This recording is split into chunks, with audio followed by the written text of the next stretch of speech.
বিসমিল্লাহির রহমানির রহিম। সুপ্রিয় শিক্ষার্থীবৃন্দ, জাতীয় বিশ্ববিদ্যালয়ের অনলাইন ক্লাসে সবাইকে স্বাগত। তোমরা জানো, করোনাকালীন এই সময়ে তোমাদের শিক্ষা কার্যক্রম চলমান রাখার স্বার্থে জাতীয় বিশ্ববিদ্যালয় অনলাইন ক্লাসের উদ্যোগ গ্রহণ করেছে। তারই অংশ হিসাবে আমি রহিমা খাতুন, প্রভাষক হিসাব বিজ্ঞান বিভাগ, সরকারি এমএম কলেজ, যশোর, শেষবারের মতো তোমাদের সাথে রয়েছি। আশা করি তোমরা সবাই মনোযোগ সহকারে আমার এই অনলাইন লেকচারগুলো অনুসরণ করছে এবং স্বাস্থ্যবিধি মেনে নিজেদের পড়াশোনা ভালোভাবে চালিয়ে যাচ্ছে। তোমরা যারা হিসাব বিজ্ঞান বিভাগের মাস্টার্স প্রিলিমিনারি প্রোগ্রামে অধ্যয়নরত, তাদের বাজারজাতকরণ নীতিমালা কোর্সটির পাঠদান কার্যক্রম আমি পরিচালনা করছি। আজকে তোমাদের সাথে রয়েছি 12 নম্বর লেকচার নিয়ে। এটা আমার সর্বশেষ লেকচার। আজকের লেকচারের শিরোনাম বাজারজাতকরণ প্রসার এবং যোগাযোগ। অষ্টম অধ্যায় অলরেডি তোমাদের সাথে 11 নম্বর লেকচারে বাজারজাতকরণ প্রসার সম্পর্কে আলোচনা করেছে। এখন বাজারজাতকরণ যোগাযোগ নিয়ে সর্বশেষ লেকচারে তোমাদের সাথে রয়েছে। এবার আমরা চলো যাই মূল আলোচনায়। আজকের শিক্ষণফল বা লার্নিং আউটকাম কিংবা পাঠ্যসূচি, বাজারজাতকরণ যোগাযোগের গুরুত্ব, বাজারজাতকরণ যোগাযোগ প্রক্রিয়া, কার্যকর বাজারজাতকরণ যোগাযোগ উন্নয়নের পদক্ষেপ সমূহ, সামগ্রিক প্রমোশন বাজেট নির্ধারণ, মার্কেটিং কন্ট্রোল প্রসেস, ভোক্তাবাদের কারণসমূহ, ভোক্তাবাদ কিভাবে বাজারজাতকরণ কৌশলকে প্রভাবিত করে। আশা করি আজকের এই অনলাইন লেকচার মনোযোগ সহকারে অনুসরণ করার পর তোমরা সবাই এই প্রশ্নগুলোর উত্তর ভালোভাবে দিতে পারবে। আজকের মূল আলোচনায় চলে যাই, বাজারজাতকরণ যোগাযোগের গুরুত্ব। বাজারজাতকরণ যোগাযোগ বিষয়টা কি? তোমরা সবাই জানো যে কোনো পণ্য উৎপাদনকারীর কাছ থেকে ভোক্তার কাছে পৌঁছানোর জন্য একটি প্রক্রিয়া অনুসরণ করা হয়। সেই প্রক্রিয়ার মধ্যে বন্টন প্রণালীর সদস্যরা আছে এবং বিভিন্ন প্রসারমূলক কার্যক্রম বা প্রমোশনমূলক কার্যক্রমের মাধ্যমে ভোক্তাদেরকে পণ্য সম্পর্কে অবহিত করা হয়। এই প্রমোশন বা প্রসারমূলক কার্যক্রমের যে উপাদানগুলো আছে, বিজ্ঞাপন, ব্যক্তিক বিক্রয়, বিক্রয় প্রসার, জনসংযোগ, প্রত্যক্ষ বা সরাসরি বাজারজাতকরণ, এই সবগুলো উপাদানের মাধ্যমে বাজারজাতকারী ভোক্তাদের কাছে পণ্য সম্পর্কে বা পণ্যের গুণাবলী বা বৈশিষ্ট্য কিংবা সুবিধা সম্পর্কে ভোক্তাদের কাছে তুলে ধরে। ভোক্তাদের সাথে যোগাযোগের এই প্রক্রিয়া অনুসরণ করা হয়। তার মানে বাজারজাতকরণ যোগাযোগ হলো এমন একটি প্রক্রিয়া যার মাধ্যমে বাজারজাতকারী বাজারজাতকরণ মিশ্রণের যে হাতিয়ারগুলো আছে তার মাধ্যমে ভোক্তাদের সাথে ফলপ্রসূ বা ইফেক্টিভ কমিউনিকেশন গড়ে তোলে। তাহলে বুঝতেই পারছো বাজারজাতকরণ যোগাযোগের গুরুত্ব। বাজারজাতকরণ যোগাযোগের গুরুত্বকে দুই ভাগে ভাগ করা যায়, অর্থনৈতিক গুরুত্ব, সামাজিক গুরুত্ব। অর্থনৈতিক গুরুত্ব দেখো, শিল্পায়ন, যে কোনো দেশে যদি উৎপাদন কিংবা বাজারজাতকরণ যোগাযোগের কার্যক্রম ফলপ্রসূ হয়, তাহলে তোমার সেই দেশের কাস্টমাররা বেশি পণ্য ক্রয় করবে এবং তাদের ভোগের পরিমাণ বেড়ে যাবে। তাহলে ভোগের পরিমাণ বাড়ানোর জন্য শিল্পের উৎপাদনও বাড়ানোর প্রয়োজন। তাহলে অবশ্যই সে দেশে শিল্পের উন্নয়ন ঘটবে বা শিল্পায়ন হবে। বৃহদায়তন উৎপাদন, কাস্টমারদের ভোগ বেশি হলে, ভোক্তাদের ভোগ বেশি হলে এবং বিদেশে রপ্তানির সুযোগ থাকলে উৎপাদনকারী বেশি পরিমাণে পণ্য উৎপাদন করবে। তাহলে অবশ্যই লার্জার প্রোডাকশন সম্ভব হবে, দেশের বৃহদায়তন উৎপাদন সম্ভব হবে। চাহিদা সৃষ্টি ও বৃদ্ধি, কাস্টমাররা পণ্য সম্পর্কে জানবেন, যারা ভবিষ্যৎ কাস্টমার, সম্ভাব্য ক্রেতা যারা ভবিষ্যতেও যারা ক্রয় করবে, তাদের ভিতরে চাহিদা সৃষ্টি হবে এবং চাহিদা বৃদ্ধি পাবে। কিসের জন্য বাড়বে চাহিদা? বাজারজাতকরণ যোগাযোগ যদি ইফেক্টিভ করা যায়। ক্রয় ক্ষমতা বৃদ্ধি, কাস্টমারদের ক্রয় ক্ষমতা বৃদ্ধি পায় এই বাজারজাতকরণ যোগাযোগের মাধ্যমে। পণ্য ব্র্যান্ডের স্বীকৃতি, নামি দামি যে ব্র্যান্ডগুলো আছে তাদের আরো স্বীকৃতি বাড়ে, তারা প্রতিনিয়ত কাস্টমারের সাথে যোগাযোগ করে বাজারজাতকরণ যোগাযোগ প্রক্রিয়ার মাধ্যমে, যেটা বাজারজাতকরণ প্রসার বা প্রমোশনের মাধ্যমে করে থাকে। ব্যক্তিগত ও জাতীয় আয় বৃদ্ধি, তাহলে দেশের বৃহদায়তন উৎপাদন হলে, শিল্পের উন্নয়ন হলে বহু লোকের কর্মসংস্থান হয়, হিউজ অ্যামাউন্টের কর্মসংস্থানের সুযোগ সৃষ্টির মাধ্যমে ব্যক্তিগত আয় বৃদ্ধি পায় এবং জাতীয় আয় বৃদ্ধি পায়। আন্তর্জাতিক বাণিজ্যের সম্প্রসারণ, আন্তর্জাতিক বাণিজ্যের সম্প্রসারণ করা সম্ভব হয় কারণ দেশের উদ্বৃত্ত পণ্য বিদেশে রপ্তানি করার সুযোগ সৃষ্টি হয় এবং বিদেশের উদ্বৃত্ত পণ্য আমদানি করার সুযোগ হয়, দেশে যে পণ্য প্রয়োজন সেই পণ্য বিদেশ থেকে আমদানি করা যায়। তাহলে আন্তর্জাতিক বাণিজ্যের সম্প্রসারণ ঘটে। মোর কমিউনিকেশন, মোর এক্সপেনশন, তোমরা জানো সবাই।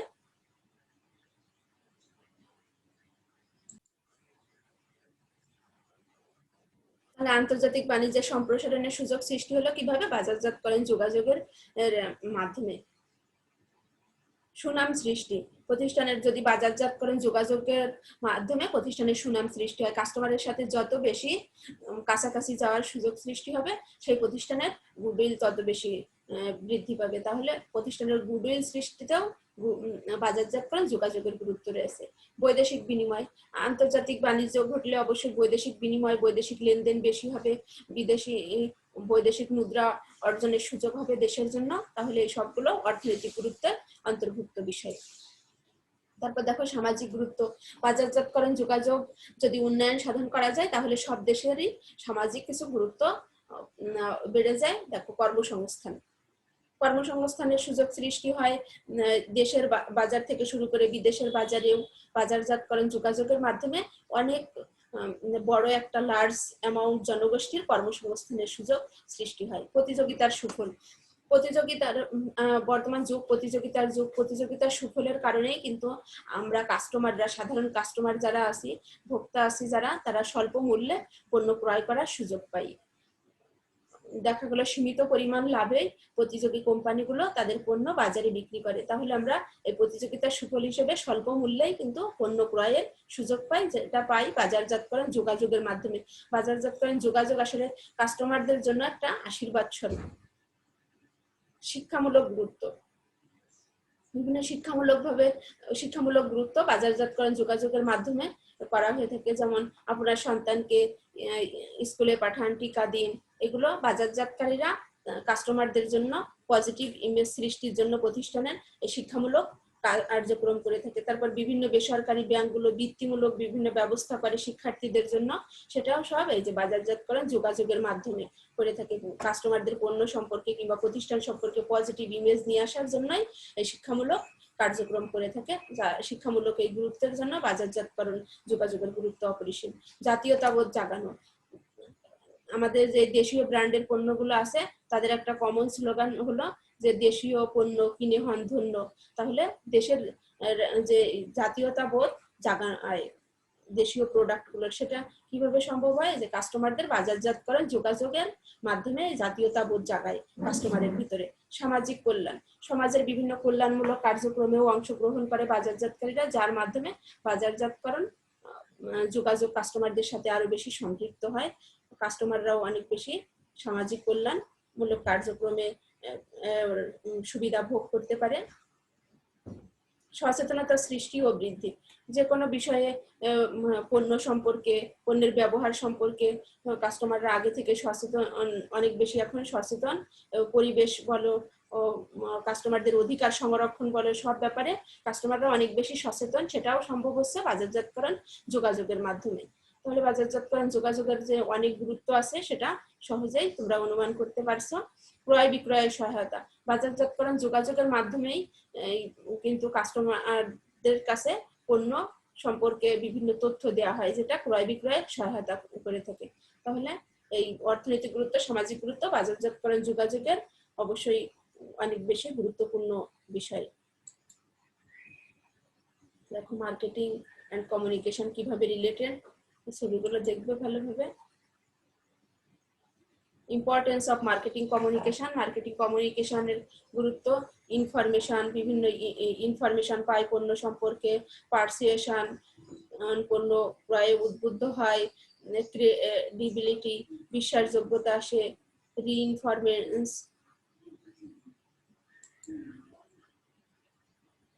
Importance of marketing communication.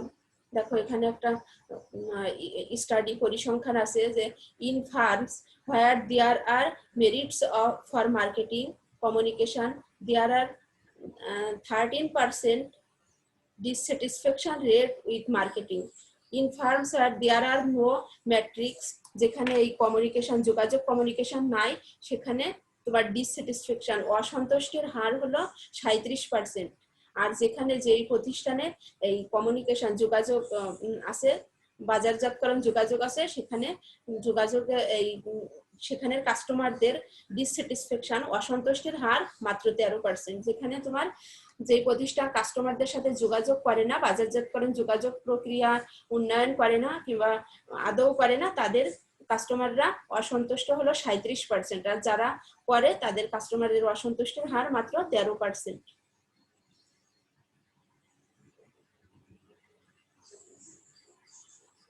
কিন্তু দেখো যে company that measure their marketing results increase their annual marketing budget average 11.2%, while those that do not measure marketing result decrease their budget by 6%।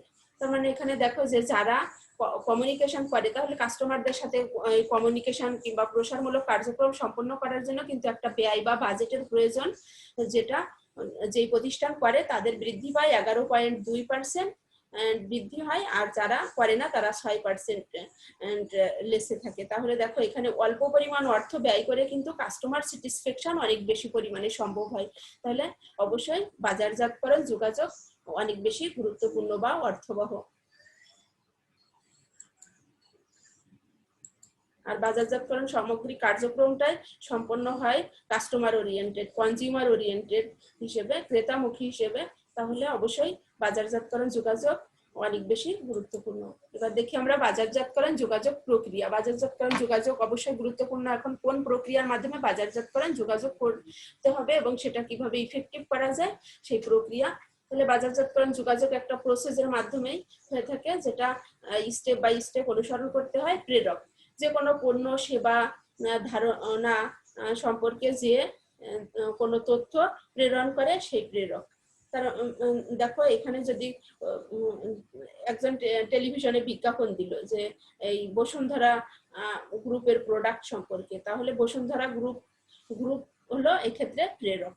আর সংকেতীকরণ তুমি যার কাছে পণ্য সেবা সম্পর্কে একটা তথ্য প্রেরণ করলে, সেই তথ্যকে বিভিন্ন চিহ্ন সংকেতের মাধ্যমে লিপিবদ্ধকরণ করে পাঠালে, যেটা আর অর্থ অন্যরা বুঝবে না। তাহলে এই সংকেতীকরণ হলো যে এই তথ্য বা বার্তা তুমি প্রেরণ করছো সেটাকে কোনো চিহ্ন বা বিশেষ কিছু প্রতীক দিয়ে সেটা পাঠালে সেটাকে বলা হয় সংকেতীকরণ। বার্তা তুমি যে তথ্যটা পাঠাচ্ছ, যে সংকেত যে চিহ্ন পাঠাচ্ছ সেটা হলো বার্তা। বার্তা হলো তথ্য বা উপাত্ত যেটা তুমি পণ্য বা সেবা বা ধারণা সম্পর্কে প্রাপকের কাছে পাঠাচ্ছ। মাধ্যম তুমি যে প্রক্রিয়া অনুসরণ করে, যে মাধ্যম হলো যে তুমি যে উপায়ে তথ্য বা বার্তা বা ডাটা তুমি প্রাপকের কাছে পাঠাচ্ছ সেটা হলো মাধ্যম। যে প্রক্রিয়ার মাধ্যমে কিংবা যে উপায়ের মাধ্যমে তুমি পাঠাচ্ছ সেটা মাধ্যম। আর তারপরে সংকেতের অর্থ উদ্ধার। তুমি যে সংকেতীকরণ করে পাঠালে, মানে কোনো চিহ্ন বা বিশেষ কোনো ভাষায় রূপান্তর করে পাঠালে সেটা সংকেতের অর্থ উদ্ধার করবে কে? উদ্ধার করবে প্রাপক। যে তথ্য পেলো, তথ্য বা বার্তা বা ডাটা পেলো, সে আবার সংকেতের অর্থ উদ্ধার করে সেই অর্থ সহজেই যেন অনুমান করতে পারে, বুঝতে পারে, সে অর্থ উদ্ধার করে নেবে। তারপর দেখো প্রাপক, যাকে উদ্দেশ্য করে তুমি পণ্য বা সেবা সম্পর্কে তথ্য বা ইনফরমেশন পাঠালে সে হলো সেই পণ্যের বা সেই তথ্যের প্রাপক। প্রাপক হলো সেই যার কাছে তুমি তথ্য প্রেরণ করলে। তাহলে তথ্য প্রেরণ করলো প্রেরক, আর পেলো যে সে হলো যে গ্রহণ করলো সে প্রাপক। সাড়া, তথ্য পাওয়ার পরে তোমার যে অভিব্যক্তি বা প্রতিক্রিয়া সেটা হলো সাড়া। সবসময় যে কাস্টমাররা সাড়া পজিটিভ দিবে এমন না। ধরো তুমি একটি পণ্য সম্পর্কে তথ্য দিলে, এখন কাস্টমার যদি সেই পণ্যটা কিংবা সেই সেবা বা ধারণা গ্রহণ না করে তাহলে সে নেগেটিভ সাড়া দিল। আর যদি গ্রহণ করে তাহলে সে পজিটিভ সাড়া দিল। সাড়া দুই রকমই হতে পারে, নেগেটিভ পজিটিভ। আর তারপর ফলাবর্তন ফিডব্যাক তোমার কাস্টমারের যে প্রতিক্রিয়া বা অভিব্যক্তি কিংবা প্রাপকের যে অভিব্যক্তি এক্সপ্রেশন থাকে সেটার যে লিখিত রূপ তাকে বলা হয় ফলাবর্তন বা ফিডব্যাক।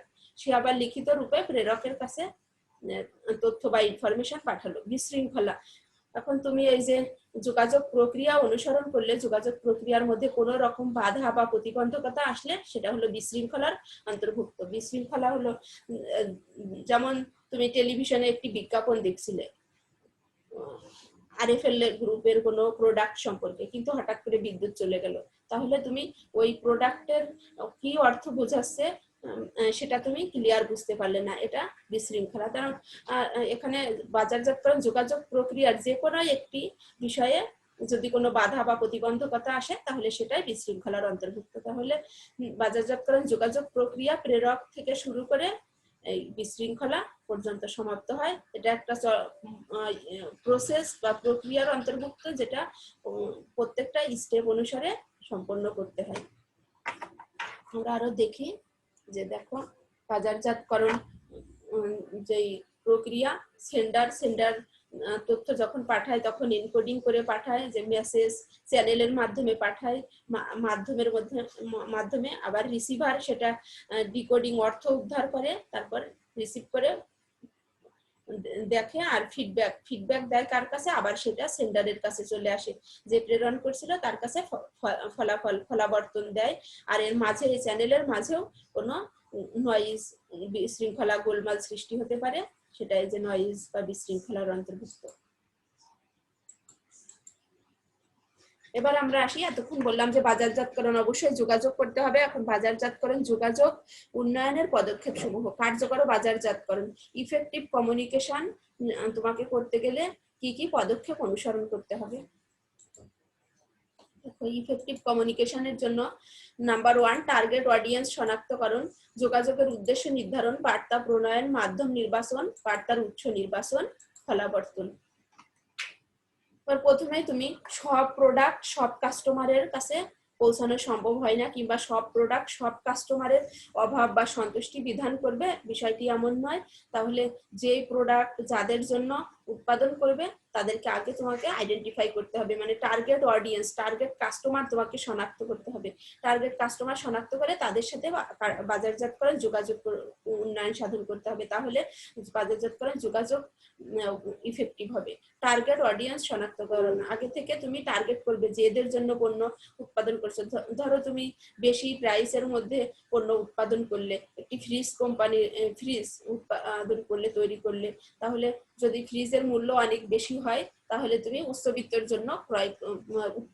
জন্য উৎপাদন করলে উচ্চবিত্তরা ওই প্রোডাক্ট ক্রয় করবে। তাহলে তুমি সেই টার্গেট কাস্টমারদের, টার্গেট অডিয়েন্সকে শনাক্ত করে তাদের সাথে কার্যকর যোগাযোগ উন্নয়ন করবে।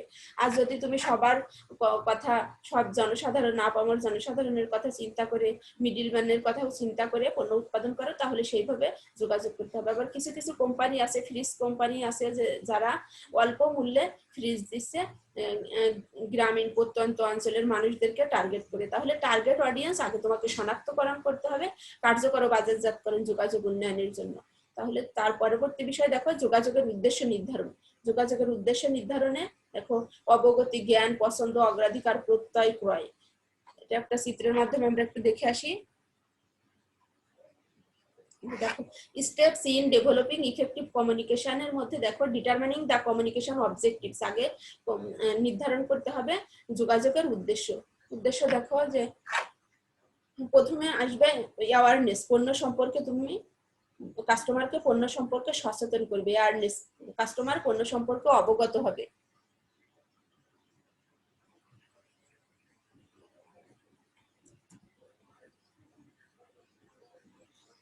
অ্যাওয়ারনেস হওয়ার পরে কাস্টমার পণ্য সম্পর্কে প্রথমে অবগত হবে, সে পণ্য সম্পর্কে কিছুই জানে না, বিজ্ঞাপন কিংবা কোনো প্রসারমূলক কার্যক্রম যোগাযোগের মাধ্যমে কাস্টমার পণ্য সম্পর্কে অবগত হলো। অবগত হওয়ার পরে নলেজ, কাস্টমার যখন অবগত হলো তখন সে পণ্য সম্পর্কে তথ্য সংগ্রহ করতে চাইবে, জ্ঞান নিতে চাইবে, যে এই পণ্যটা দেখি কোন ধরনের সুবিধা দিচ্ছে, কোন ধরনের অভাব বা চাহিদা পূরণ করতে সম্ভব হচ্ছে। তারপরে লাইকিং, পণ্য পছন্দ করবে। যদি তার তথ্য সংগ্রহ করে সচেতন হলো, প্রথমে অবগত হলো, তারপর পণ্য সম্পর্কে বিভিন্ন তথ্য সংগ্রহ করলো, করার পরে সে লাইকিং, পণ্য পছন্দকরণ করতে পারে, যে এই প্রোডাক্টটা আমি ক্রয় করব কি করব না, পছন্দ করলো। প্রিফারেন্স, অগ্রাধিকার দেয়া, পণ্য পছন্দ করলো, পছন্দ করার পরে যদি করার পর সে অগ্রাধিকার দিবে। অগ্রাধিকার দিয়ে অনেক পণ্য আছে যে অগ্রাধিকার দেওয়ার পরেও সেই পণ্য, ধরো কয়েকটি পণ্যকে সে অগ্রাধিকার দিল ক্রয়ের ক্ষেত্রে, কিন্তু একটি পণ্য ক্রয় করলো, আর বাকি পণ্যগুলো সে ওই মুহূর্তে ক্রয় করতে পারছে না, তাহলে বাজারজাতকরণ যোগাযোগের কাজ হবে এখানে পণ্যকে যেন সে আরো কনভিকশনে নিয়ে যায়, অর্থাৎ দৃঢ় প্রতিজ্ঞাবদ্ধ হয় বা প্রত্যয় ব্যক্ত করে যে হ্যাঁ সে পণ্যটি ক্রয় করবে। বাজারজাতকরণ যোগাযোগের কাজ হলো, উদ্দেশ্য হলো সেই ক্ষেত্রে তাকে দৃঢ় প্রতিজ্ঞাবদ্ধ বা প্রত্যয়ে নিয়ে যাওয়া, কনভিকশনে নিয়ে যাওয়া যে সে পণ্য ক্রয় করবে। ফাইনালি যে সে যখন দৃঢ় প্রতিজ্ঞাবদ্ধ হবে যে হ্যাঁ পণ্যটি ক্রয় করব, তখন সে পারচেজ পণ্য ক্রয় করবে। তাহলে এটা স্টেপের মাধ্যমে ঘটে থাকে যে প্রথমে অবগত হবে, পণ্য সম্পর্কে অবগত হবে, পণ্য সম্পর্কে তথ্য সংগ্রহ বা জ্ঞান অর্জন করবে, পছন্দ করবে, অগ্রাধিকার দিবে, প্রত্যয় বা দৃঢ় প্রতিজ্ঞাবদ্ধ হবে, ফাইনালি যে পণ্য ক্রয় করবে। তাহলে যখন পণ্য সম্পর্কে অবগত হয় তখন তাকে জ্ঞান দিতে হবে পণ্য সম্পর্কে কার্যকর যোগাযোগের মাধ্যমে। তারপর পছন্দের জন্য বিভিন্ন তথ্য সরবরাহ করতে হবে, অগ্রাধিকার যাতে দেয় সেই জন্য যোগাযোগ করতে হবে। তারপর দৃঢ় প্রতিজ্ঞাবদ্ধ হয়ে পণ্য ক্রয়ে এর জন্য কার্যকর যোগাযোগ উন্নয়ন পদক্ষেপ অনুসরণ করতে হবে বাজারজাতকারীকে। তারপর বার্তা প্রণয়ন, বার্তার বিষয়বস্তু থাকবে, বার্তার কাঠামো, বার্তার ধরন, এগুলো কার্যকর বাজারজাতকরণ যোগাযোগ উন্নয়নের পদক্ষেপ। মাধ্যম নির্বাচন, কিভাবে সে তথ্যগুলো কিংবা যোগাযোগকে কিভাবে করবে সে মাধ্যমটা নির্বাচন করতে হবে। ব্যক্তিগত যোগাযোগ প্রক্রিয়া, সরাসরি ব্যক্তি নিজে যে কাস্টমারের সাথে ফিল্ডে যে কথা বলে যোগাযোগ প্রক্রিয়া সম্পন্ন করতে পারে। তারপর নৈর্ব্যক্তিক যোগাযোগ প্রক্রিয়া, বিভিন্ন ওভার টেলিফোন, ইমেইল, বিভিন্ন বিলবোর্ডের মাধ্যমেও, বিভিন্ন ডকুমেন্টের মাধ্যমেও নৈর্ব্যক্তিক যোগাযোগ প্রক্রিয়া সম্পন্ন করতে পারে। তারপর দেখো যে বার্তার উৎস নির্বাচন, বার্তার যে বার্তাগুলো দিচ্ছে তার উৎস নির্বাচন করবে, কারণ সোর্স একটা ইম্পর্টেন্ট বিষয়। যে তথ্যগুলো দেওয়া হচ্ছে সেই তথ্যের সোর্স যদি ঠিক না থাকে তাহলে কাস্টমাররা সেই পণ্য সম্পর্কে কিন্তু আগ্রহী হবে না। তাহলে বার্তার উৎস আগে নির্বাচন করে কাস্টমারদের সঠিক তথ্য সরবরাহ করতে হবে। ফাইনালি যে ফলাবর্তন বা ফিডব্যাক। তো তাহলে এই কার্যকর বাজারজাতকরণ যোগাযোগ উন্নয়নের সময় এই বিষয়গুলো মাথায় রেখে পদক্ষেপ বাস্তবায়ন করতে হবে। দেখো steps in developing effective communication, কার্যকর যোগাযোগ উন্নয়নের জন্য যে প্রক্রিয়া বা ধাপসমূহ রয়েছে। আইডেন্টিফাই টার্গেট অডিয়েন্স, শনাক্ত করতে হবে যাদের টার্গেট অডিয়েন্স আছে। ডিটারমাইন অবজেক্টিভস, উদ্দেশ্যসমূহ নির্ধারণ করতে হবে। ডিজাইন কমিউনিকেশন নকশান করতে হবে। সিলেক্ট চ্যানেল, মাধ্যম নির্বাচন করতে হবে। ইস্টাবলিশ বাজেট নির্ধারণ করতে হবে। ডিসাইড কমিউনিকেশন মিক্স, কমিউনিকেশন বাজারজাতকরণ মিশ্রণ, যোগাযোগ মিশ্রণ নির্ধারণ করতে হবে। মেজার রেজাল্ট নির্ধারণ করতে হবে। Manage IMC, integrated marketing communication, সমন্বিত বাজারজাতকরণ যোগাযোগ করতে হবে। সমন্বিত বাজারজাতকরণ যোগাযোগ হলো পণ্য উৎপাদনকারীর কাছ থেকে শুরু করে ভোক্তাদের কাছে যে মাঝে সবাই সমন্বিতভাবে কাজ করবে, এটা হলো সমন্বিত যোগাযোগ প্রক্রিয়া।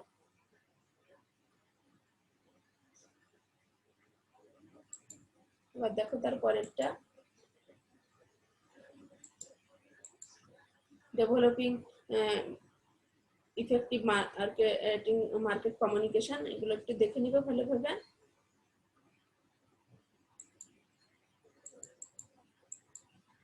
এবার আমরা আসি সামগ্রিক প্রমোশন বাজেট। সামগ্রিক প্রমোশন বাজেট দেখো, সামগ্রিক প্রমোশন বাজেট যে কোনো কিছুই আগে থেকে বাজেট হলো কোনো জিনিসের সংখ্যাত্মক প্রকাশকে বলা হয় বাজেট।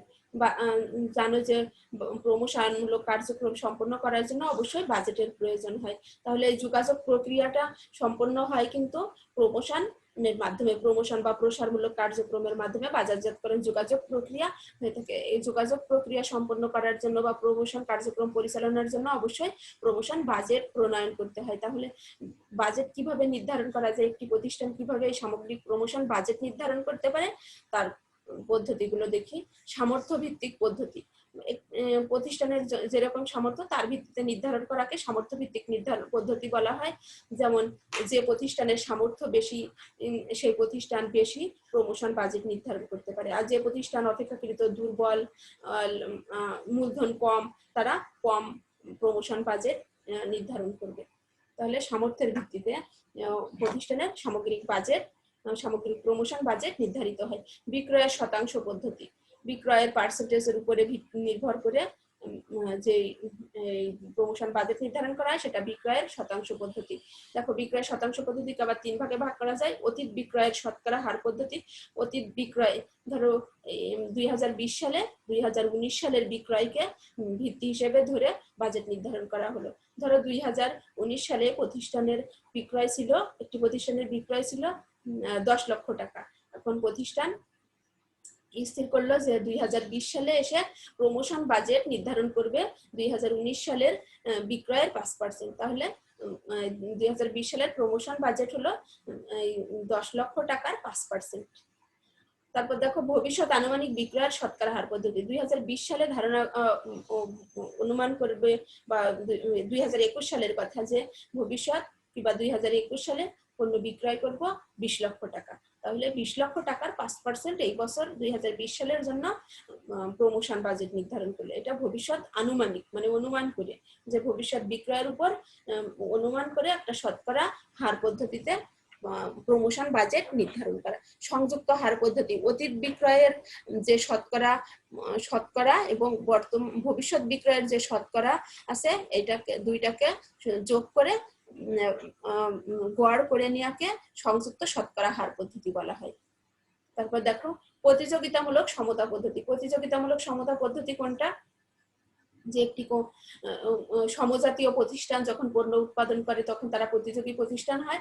প্রতিযোগী একটি প্রতিষ্ঠান যে পরিমাণ সামগ্রিক প্রমোশন বাজেট নির্ধারণ করলো, সে আরেকটা সমজাতীয় পণ্য উৎপাদনকারী প্রতিষ্ঠানও ঠিক সেই পরিমাণ অর্থ সামগ্রিক প্রমোশন বাজেট নির্ধারণ করলো। ধরো 7 আপ কোম্পানি 5 লক্ষ টাকা এই বছর সামগ্রিক প্রমোশন বাজেট নির্ধারণ করলো। তাহলে আরসি কোলা কিংবা স্প্রাইট কোম্পানি এই বছর ওই 5 লক্ষ টাকা সামগ্রিক প্রমোশন বাজেট নির্ধারণ করলো। তার মানে প্রতিযোগীরা সমজাতীয় প্রোডাক্ট উৎপাদনকারী উৎপাদন যারা করে সমজাতীয় প্রোডাক্ট, তাদের একই পরিমাণ বা সমতা ভিত্তিক এই প্রমোশন বাজেট নির্ধারণ করে প্রতিযোগিতামূলক সমতা পদ্ধতি বলা হয়। প্রতিযোগী প্রতিষ্ঠান যা নির্ধারণ করবে এই প্রতিষ্ঠানও তাই নির্ধারণ করবে, সেটা হলো প্রতিযোগিতামূলক সমতা পদ্ধতি। উদ্দেশ্য ও কার্যভিত্তিক, একটি প্রতিষ্ঠানের উদ্দেশ্য কি কার্য সম্পন্ন করবে, কাদের জন্য পণ্য উৎপাদন করবে, কাদেরকে টার্গেট করে পণ্য উৎপাদন করবে, তার উপরে ভিত্তি করে তোমার সামগ্রিক প্রমোশন বাজেট নির্ধারণ করা কে বলা হয় উদ্দেশ্য কার্যভিত্তিক পদ্ধতি। মন গড়া পদ্ধতি, মন গড়া একটি প্রতিষ্ঠানের ব্যবস্থাপক যা নির্ধারণ করলো যে এই বছর 2020 সালে 2 লক্ষ টাকা প্রমোশন বাজেট বাবদ নির্ধারণ করা হলো, কিংবা 2021 সালে 3 লক্ষ টাকা সামগ্রিক প্রমোশন বাজেট নির্ধারণ করা হলো। এখন এই মন গড়া পদ্ধতি যখন মন গড়া পদ্ধতিতে প্রমোশন বাজেট নির্ধারণ করা হয় তখন অনেকগুলো বিষয় বিবেচনায় রেখে মন গড়া পদ্ধতিতে বাজেট নির্ধারণ করতে হয়। যেমন অতীত বিক্রয়, ভবিষ্যৎ বিক্রয়, প্রতিযোগীরা কত নির্ধারণ করলো, প্রতিষ্ঠানের সামর্থ্য কেমন, এই সবগুলো বিষয় বিবেচনায় রেখে মন গড়া পদ্ধতিতে সামগ্রিক বাজেট নির্ধারণ করতে হয়। দেখো setting the total promotion budget. Affordable, সামর্থ্য ভিত্তিক, অবজেক্টিভ অ্যান্ড টাস্ক পদ্ধতিতে, উদ্দেশ্য এবং কার্যভিত্তিক, পার্সেন্টেজ অফ সেলস এর ভিত্তিতে, বিক্রয় শতকরা হার পদ্ধতিতে, কম্পিটিটিভ ভ্যারাইটি প্রতিযোগিতার ভিত্তিতে। তাহলে setting the total promotional budget and mix. Affordable পদ্ধতি, সামর্থ্য ভিত্তিক পদ্ধতি, যেটা প্রতিষ্ঠানের সামর্থ্যের উপর নির্ভর করে, যে প্রতিষ্ঠানের সামর্থ্য বেশি সেই প্রতিষ্ঠান বেশি নির্ধারণ করবে, যে প্রতিষ্ঠান দুর্বল মূলধন কম তারা কম পরিমাণে নির্ধারণ করবে। Percentage of sales method, competitive variety method, প্রতিযোগিতামূলক মূল্য পদ্ধতিতে। তাহলে এগুলো আরো ভালোভাবে দেখে নিবে। এবার আমরা আসি ভোক্তাবাদের কারণসমূহ। ভোক্তাবাদ আমরা জানি যে ভোক্তাদের অধিকার সংরক্ষণ বা ভোক্তারা তাদের অধিকার আদায়ের জন্য এই ভোক্তাবাদ বর্তমান সময়ে ব্যাপক আলোচিত একটি বিষয়। কোনো কাস্টমারই চায় না যে বাজারজাতকারীর কাছ থেকে কিংবা উৎপাদনকারীর কাছ থেকে কিংবা পণ্য ক্রয় করে তারা যেন ক্ষতির মুখে পড়ে কিংবা তাদের লস হয়, এরকম চায় না। তাহলে ভোক্তাদের অধিকার কিংবা স্বার্থ রক্ষার জন্য বর্তমান সময়ে ভোক্তারা যে সংগঠন গড়ে তুলেছে সেটা ভোক্তাবাদ। আর তোমরা জানো যে বাংলাদেশে কনজিউমার অ্যাসোসিয়েশনস অফ বাংলাদেশ সংস্থা আছে, যেটা ভোক্তাবাদ ভোক্তাদের অধিকার আদায় ও সংরক্ষণের কাজ করে যাচ্ছে। আর ভোক্তাবাদের কারণ সময়, এখন ভোক্তাবাদের কেন উদ্ভব হলো? দেখো, প্রতারণামূলক বিজ্ঞাপন। বর্তমান সময়ে অনেক বেশি বিজ্ঞাপনের উপর মানুষ ডিপেন্ডেন্ট হচ্ছে। উৎপাদনকারীরা বিজ্ঞাপন দিতে দিতে বিজ্ঞাপনকে এমন একটি পর্যায়ে নিয়ে এসেছে যে বিজ্ঞাপন প্রতারণামূলক হয়ে যাচ্ছে। কিভাবে হচ্ছে যে দেখো, যে কোনো একটি পণ্যের যখন বিজ্ঞাপন দিচ্ছে, কোচিং সেন্টারের বিজ্ঞাপন হিসেবেই দেখো, যখন কোচিং সেন্টার কিংবা বিভিন্ন ইংলিশ স্পোকেন ইংলিশের বিজ্ঞাপন দিচ্ছে, তখন বলছে যে আপনি যেদিন প্রথম আসবেন সেদিন থেকে অনর্গল ইংরেজিতে কথা বলতে পারবেন, কিংবা এক সপ্তাহ পর থেকে অনর্গল ইংরেজিতে কথা বলতে পারবেন, কিন্তু যেটা আদৌ সম্ভব নয়। তাহলে সেটা বিজ্ঞাপনটা হলো কি? প্রতারণামূলক বিজ্ঞাপন। প্রতারণামূলক বিজ্ঞাপনের মাধ্যমে ভোক্তারা কিন্তু ক্ষতির শিকার হচ্ছে। এই জন্যই এই ভোক্তাবাদের উদ্ভব হচ্ছে। উচ্চ মূল্য, অনেক কোম্পানি আছে যে পণ্যের খুব উচ্চ মূল্য নির্ধারণ করে থাকে। উচ্চ মূল্য নির্ধারণের কারণেই এই ভোক্তাবাদের উদ্ভব। বিক্রয় অসাধু উপায় অবলম্বন, অনেক কোম্পানি আছে যে যারা বিক্রয় অসাধু উপায় অবলম্বন করে নিম্নমানের পণ্য দেয়, নিম্নমানের সেবা দেয়। যে নিম্নমানের সেবা, মোড়কিকরণের বিভিন্ন ত্রুটি থাকে। মোড়কিকরণের ত্রুটি তোমরা জানো যে বর্তমান সময়ের মোড়কিকরণকে, প্যাকেজিংকে বাজারজাতকরণ মিশ্রণের 5P বা পঞ্চম পি হিসেবে অনেকে অভিহিত করে থাকে। কিন্তু মোড়কিকরণের নামে বর্তমানে মোড়কিকরণ করা হয় মূলত পণ্যকে নষ্টের হাত থেকে রক্ষার জন্য কিংবা গুণগত মান ঠিক করার জন্য অথবা কাস্টমারকে আকৃষ্ট করার জন্য। কিন্তু বর্তমান সময়ে মোড়কিকরণকে এমন জায়গায় নিয়ে গেছে যে কাস্টমাররা সহজে আকৃষ্ট হয়। একটা প্রোডাক্টের ভিতরে কি আছে এটা না দেখে উপরের এত চাকচিক্যভাবে মোড়কিকরণ করা হচ্ছে যেটা কাস্টমারকে সহজেই আকৃষ্ট করে। তাহলে এই মোড়কিকরণের ত্রুটির কারণে অনেক সময় কাস্টমাররা তাদের পণ্য, নিম্নমানের পণ্য ক্রয় করতে বাধ্য হচ্ছে মোড়কিকরণ দেখেই।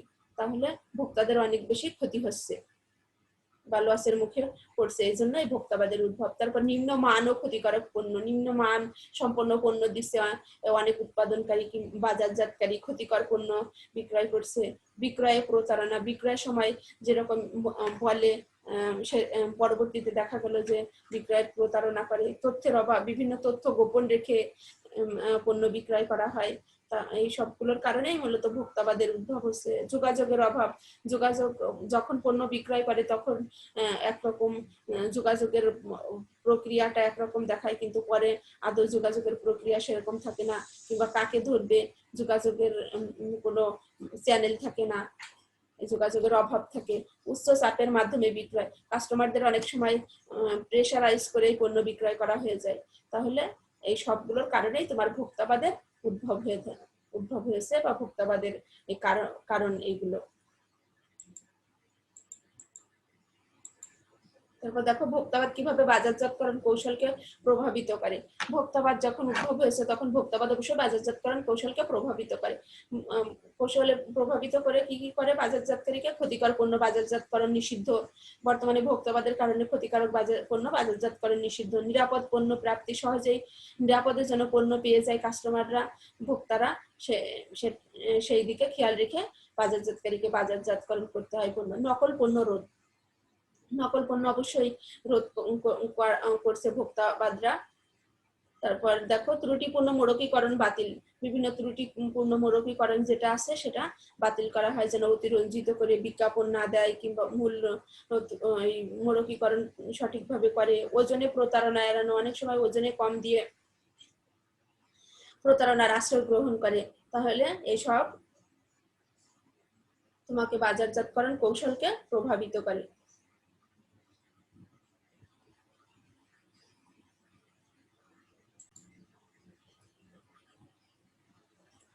ন্যায্য মূল্যে পণ্য প্রাপ্তি, কাস্টমাররা সহজে ন্যায্য মূল্যে পণ্য প্রাপ্ত হচ্ছে ভোক্তাবাদের কারণে। তাহলে এই বাজারজাতকারীকে অবশ্যই বিবেচনায় রাখতে হবে পণ্য যাতে ন্যায্য মূল্যে কাস্টমাররা পায়, তা না হলে ভোক্তাবাদ অবশ্যই বাজারজাতকারী কৌশলকে বিভিন্নভাবে প্রভাবিত করবে। প্রতারণা কর্মকাণ্ড এড়ানো, এই ভোক্তাবাদের কারণেই কিন্তু বাজারজাতকারীরা বর্তমানে প্রতারণামূলক বেশি কর্মকাণ্ড অংশগ্রহণ করতে পারছে না। আইন প্রণয়ন ও প্রয়োগ, তোমরা জানো যে সরকারি বিভিন্ন আইন আছে, ভোক্তা অধিকার সংরক্ষণ আইনে যদি কেউ যদি খারাপ প্রোডাক্ট দেয়, ক্ষতিকারক পণ্য দেয়, ওজনে কম দেয়, তাহলে সেখানে আইনের মাধ্যমে ভোক্তারা তার এই যে পণ্য উদ্ধার করতে পারে কিংবা পণ্যের মূল্য ফেরত পেতে পারে। তাহলে সবগুলো বিষয় ভোক্তাবাদ বাজারজাতকরণের কৌশলকে প্রভাবিত করে। এই বিষয়গুলো অবশ্যই বাজারজাতকরণ কৌশলে প্রভাব বিস্তার করে। এবার দেখো finally marketing control process. Finally যে মার্কেটিং বাজারজাতকরণ যে নিয়ন্ত্রণ প্রক্রিয়া, বাজারজাতকরণ যতগুলো কার্য সম্পন্ন করে তার একটি নিয়ন্ত্রণ প্রক্রিয়ার মধ্যে সম্পন্ন করতে হয়। প্রথমে কি করে দেখো, সেট গোলস। যে কোনো বাজারজাতকারী যে কোনো কাজ সম্পন্ন করার সময় প্রথমে তার লক্ষ্য বা উদ্দেশ্য নির্ধারণ করে আগে।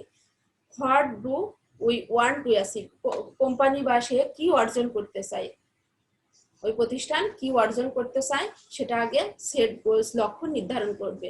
তারপর মেজার পারফরমেন্স, কার্যক্রম পারফরমেন্স তার কি হবে সেটা আগে মেজারমেন্ট করবে, পরিমাপ করবে যে সে হোয়াট ইজ হ্যাপেনিং, কি ঘটছে সেই প্রতিষ্ঠানের, সেটা আগে মেজার করবে, নির্ধারণ করবে সেই পারফরমেন্সটা। ইভ্যালুয়েট পারফরমেন্স, ইভ্যালুয়েট মূল্যায়ন করবে পারফরমেন্স, কার্য সম্পাদন, যে যতটুকু কাজ সম্পাদন হলো এখানে হোয়াই ইজ ইট হ্যাপেনিং, এটা ঘটলো কি ঘটলো আর এটা কেন ঘটলো, ইভ্যালুয়েট পারফরমেন্স। তারপর টেক কারেক্টিভ অ্যাকশন, যদি কোনো সংশোধনমূলক ব্যবস্থা গ্রহণের প্রয়োজন হয় তাহলে টেক সংশোধনমূলক ব্যবস্থা গ্রহণ করবে। What should we do about it. তাহলে দেখো যে প্রথমে একটি কোম্পানি কি অর্জন করতে চায় সেটা নির্ধারণ করবে, তারপরে সেই কার্যক্রম কতটুকু হলো সেটা আগে নির্ধারণ করবে বা বিচার করবে, মেজার করবে, তারপর কার্যক্রম মূল্যায়ন করবে, পারফরমেন্স মূল্যায়ন করবে।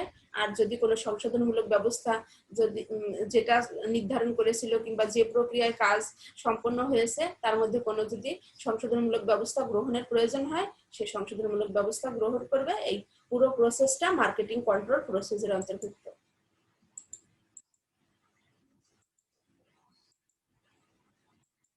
দেখো এখানে তোমাদের জন্য অনুশীলন দেওয়া আছে, অলরেডি তোমাদের এই লেকচারে এই সব বিষয়গুলো আলোচনা করা হয়েছে।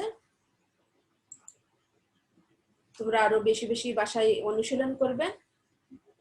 বাজারজাতকারীর কিছু সামাজিক দায়িত্ব আছে, সামাজিক দায়িত্বগুলোও দেখবে, যে ভোক্তাদের প্রতি দায়িত্ব, বাজারজাতকরণ পরিবেশের প্রতি দায়িত্ব, কারণ পরিবেশকে বাদ দিয়ে কিন্তু কোনো কাজ সম্পন্ন করা যায় না। তাহলে এই সবগুলো বিষয় তোমাকে বিবেচনায় রাখতে হবে। তারপর বাজারজাতকরণ যোগাযোগ, নতুন ল্যান্ডস্কেপ, এই যে প্রযুক্তিগত উন্নয়নটা বাজারজাতকরণ নতুন ল্যান্ডস্কেপ, প্রযুক্তির কারণে কাস্টমাররা সহজে বাজারজাতকারীরা কিংবা উৎপাদকরা সহজে কাস্টমারের সাথে যোগাযোগ করতে পারছে। তাহলে এই সবগুলো বিষয় বেশি বেশি অনুশীলন করবে বাসায়। তথ্যসূত্র, যে এই তথ্যসূত্র কাজে লাগিয়ে অনলাইন লেকচার সম্পন্ন করা হয়েছে, তোমরা এই তথ্যসূত্রগুলো কাজে লাগাবে।